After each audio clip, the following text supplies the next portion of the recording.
ইনকিলাব মঞ্চের মুখপাত্র ও ঢাকা ৮ আসনের স্বতন্ত্র প্রার্থী ওসমান হাদির উপর হামলা দেশের জন্য অশনি সংকেত। পরিবেশ নষ্ট করে নির্বাচনকে বানচাল করতে পরাজিত ফ্যাসিস্ট দেশি বিদেশি চক্রান্ত অব্যাহত থাকলেও প্রশাসনের তৎপরতা হতাশাজনক বলে মনে করেন রাজনৈতিক বিশ্লেষকরা। সংকট উত্তরণে আইনশৃঙ্খলা বাহিনীকে নড়েচড়ে বসার পাশাপাশি রাজনৈতিক দলগুলোকে আরও দায়িত্বশীল আচরণের পরামর্শ বিশেষজ্ঞদের। রিপোর্ট করছেন জাহিদ রহমান। নির্বাচনের তফসিল ঘোষণার পরদিন ঢাকা ৮ আসনের স্বতন্ত্র প্রার্থী ওসমান হাদির উপর হামলাকে সাধারণ বা বিক্ষিপ্ত কোনো ঘটনা হিসেবে দেখতে নারাজ অধ্যাপক দিলারা চৌধুরী। আবরার হত্যার সাথে হাদি হত্যা চেষ্টা একই সুতায় গাঁথা বলে মনে করেন তিনি। নির্বাচনটাকে বানচাল করার একটা চেষ্টা যাদের পতন হয়েছে তারা করার চেষ্টা করবে, এটা আমরা প্রথম থেকেই জানি যে তারা করার চেষ্টা করবে।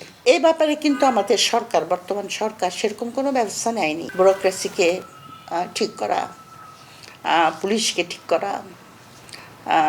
আজকের কাগজে দেখলাম আমি নির্বাচন কমিশনও নাকি মাঠ পর্যায়ে যে সমস্ত যারা দেখা করতে গেছিল বলেছে ওখানে আওয়ামী লীগের লোকজন বসে আছে। স্বতঃস্ফূর্ত নির্বাচন আয়োজনে সরকার ও নির্বাচন কমিশনকে আরও দায়িত্বশীল ভূমিকা পালন করতে হবে বলে মনে করেন ঢাকা বিশ্ববিদ্যালয়ের শিক্ষক। টার্গেট কিলিং সূত্র ধরে তার উপরে যে গুলি বর্ষণ বা তাকে গুলিবিদ্ধ করা হয়েছে, এটি নির্বাচন ব্যবস্থার জন্য বা সামনে নির্বাচনের জন্য একটি অশনি সংকেত। এই সব কিছুই কিন্তু ভোটার এবং প্রার্থীদেরকে আতঙ্কিত করছে এবং একটা ভয়ের মধ্যে রাখছে। সুতরাং এক্ষেত্রে সরকার কিংবা নির্বাচন কমিশন একই সাথে আইনশৃঙ্খলা বাহিনী যত দ্রুততার সাথে অভিযুক্তকে গ্রেপ্তার আইনের আওতায় এনে আইনের মুখোমুখি করতে পারবে, তত এই নির্বাচন বানচাল করার প্রশ্নে যারা একত্রিত হয়েছে বলে অভিযোগ আছে তাদের এই অপরাধমূলক কর্মকাণ্ড সংগঠিত করার ক্ষেত্রে তাদের মনোবলটা ভেঙে যাবে। নির্বাচনকে সামনে রেখে যে কোনো পরিস্থিতি রাজনৈতিক দলগুলোকে ধৈর্য ধরে মোকাবেলার পরামর্শ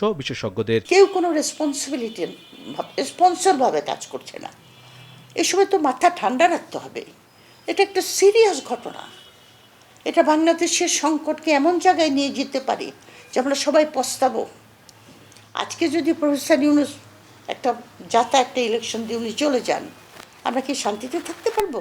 যে অবস্থার চ্যালেঞ্জগুলো আছে এটাকে ওভারকাম করে বা এটাকে সমাধান করে আরও অধিকতর ভালো অবস্থা তৈরি করা, সেই অধিকতর ভালো অবস্থা তৈরি করার জন্য যে প্রয়োজনীয় উপকরণ এবং যে অ্যাক্টর যারা বা যারা ভূমিকা বা দায়িত্ব পালন করবেন বা যারা স্টেক হোল্ডার নির্বাচনের, তারা কিন্তু আছে, সবই আমাদের আছে। কিন্তু সবাইকে প্রতিরোধের জায়গা তৈরি করতে পারলেই নির্বাচনের একটা গ্রহণযোগ্য এবং অংশগ্রহণমূলক নির্বাচনের যে বৈশিষ্ট্য সেটি পূরণ হবে।